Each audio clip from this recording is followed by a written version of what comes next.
Right bulletin లో వచ్చేసి మరో బ్రేకింగ్ న్యూస్ చూస్తున్నాం. తెలంగాణ మందు బాపులకు ఎక్సైజ్ శాఖ బ్యాడ్ న్యూస్ చెప్పింది. గణతంత్ర దినోత్సవ సందర్భంగా రేపు మద్యం దుకాణాలు మూతబడనున్నాయి. రిపబ్లిక్ డే సందర్భంగా ప్రతి సంవత్సరం దేశవ్యాప్తంగా ముఖ్యంగా తెలుగు రాష్ట్రాల్లోని డ్రే డే కారణంగా మద్యం షాపులు, బారులు మరియు పబ్బులు మూసివేయబడతాయి. ఇది జాతీయ సెలవు కాబట్టి శాంతి భద్రతల దృష్ట్యా రోజంతా అమ్మకాలపై నిషేధం ఉంటుంది.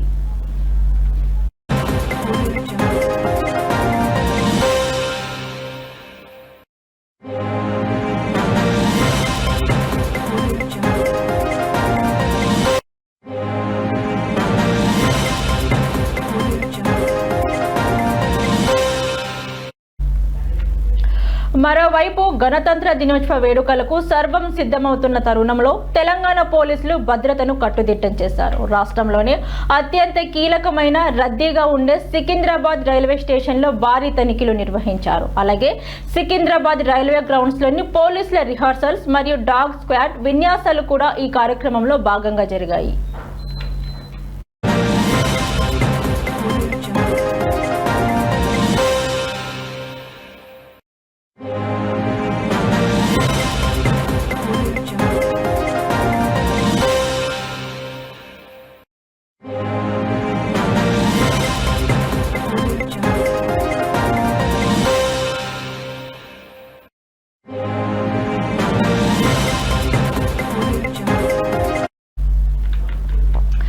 తెలంగాణ మందు బాపులకు ఎక్సైజ్ శాఖ బ్యాడ్ న్యూస్ చెప్పింది. గణతంత్ర దినోత్సవం సందర్భంగా రేపు మద్యం దుకాణాలు మూతబడనున్నాయి. రిపబ్లిక్ డే సందర్భంగా ప్రతి సంవత్సరం దేశవ్యాప్తంగా ముఖ్యంగా తెలుగు రాష్ట్రాలలో కారణంగా మద్యం షాపులు, బారులు మరియు పబ్బులు మూసివేయబడతాయి. ఇది జాతీయ సెలవు కాబట్టి శాంతి భద్రతల దృష్ట్యా రోజంతా అమ్మకాలపై నిషేధం ఉంటుంది. ఇక మరోవైపు గణతంత్ర దినోత్సవ వేడుకలకు సర్వం సిద్ధమవుతున్న తరుణంలో తెలంగాణ పోలీసులు భద్రతను కట్టుదిట్టం చేశారు. రాష్ట్రంలోనే అత్యంత కీలకమైన రద్దీగా ఉండే సికింద్రాబాద్ రైల్వే స్టేషన్లో భారీ తనిఖీలు నిర్వహించారు. అలాగే సికింద్రాబాద్ రైల్వే గ్రౌండ్స్ లోని పోలీసుల రిహార్సల్స్ మరియు డాగ్ స్క్వాడ్ విన్యాసాలు కూడా ఈ కార్యక్రమంలో భాగంగా జరిగాయి.